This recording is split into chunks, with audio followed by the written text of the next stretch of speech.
কিন্তু জলজ্যান্ত মানুষটা উধাও হয়ে গেছে, তার চিহ্নটুকু পর্যন্ত কোথাও নেই। পূর্ণিমার রাতে এখনো কখনো কখনো বাড়ির ধ্বংসাবশেষ থেকে ভেসে আসে একসাথে দুজনের হাসি, নারী ও পুরুষের হাসি।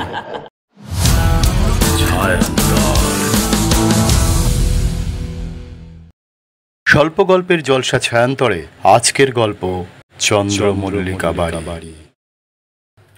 গ্রামের নাম কাশীপুর।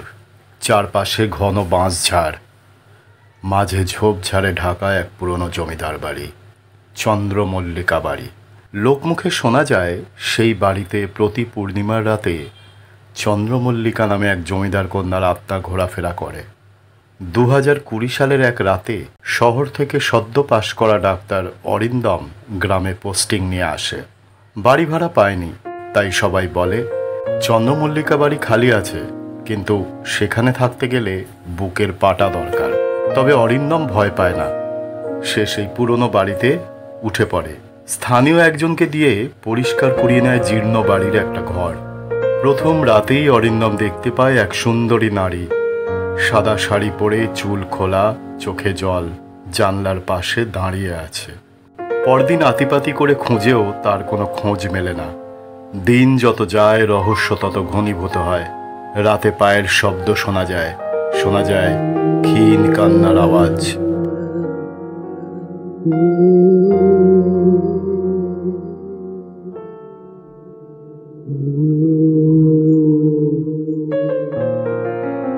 একদিন সেই ঘরের পুরনো আলমারির ভেতর থেকে অরিন্দম পায় একটা চিঠি, চন্দ্রমল্লিকার লেখা।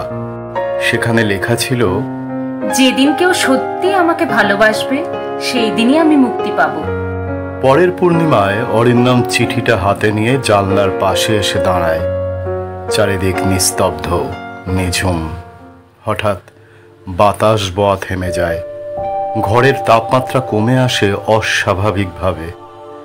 এক অদ্ভুত নীরবতা গ্রাস করেছে বাড়িটাকে। আর ঠিক তখনই একটা শীতল মেয়েলি কণ্ঠস্বর ভেসে আসে, তুমি কি আমাকে সত্যি ভালোবাসো? অরিন্দম চমকে ওঠে, কিন্তু ভয় না পেয়ে জবাব দেয়, হ্যাঁ, আমি তোমায় ভালোবাসি। আর ঠিক তখনই ঘরের মধ্যে এক ঝলক আলো দেখা যায়। জানলার ধারে সেই নারী চন্দ্রমল্লিকা অপরূপ রূপে ধরা দেয়। তার চোখে ছিল এক ফোঁটা জল, কিন্তু মুখে এক স্নিগ্ধ হাসি। সে বলে, তুমি আমাকে মুক্তি দিলে, তাহলে এখন আমি যেতে পারি। হঠাৎ করেই বাড়িটা কাঁপতে শুরু করে।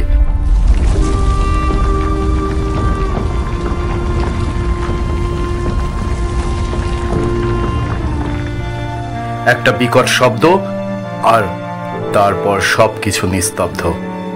পরের দিন সকালে গ্রামবাসীরা দেখতে পায় চন্দ্রমল্লিকা বাড়ি সম্পূর্ণ ধ্বংস হয়ে গেছে। কিন্তু অবাক করার মতো বিষয়, সেখানে অরিন্দমের কোনো দেহ নেই।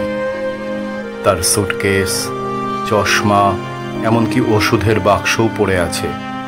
কিন্তু জলজ্যান্ত মানুষটা উধাও হয়ে গেছে, তার চিহ্নটুকু পর্যন্ত কোথাও নেই। আজও কেউ জানে না অরিন্দম কোথায় গেল।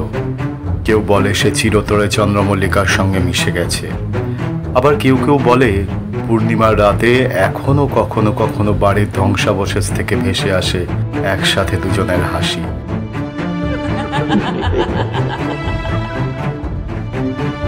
নারী ও পুরুষের হাসি। নারীটা না হয় চন্দ্রমল্লিকা, তবে পুরুষটা কি অরিন্দম?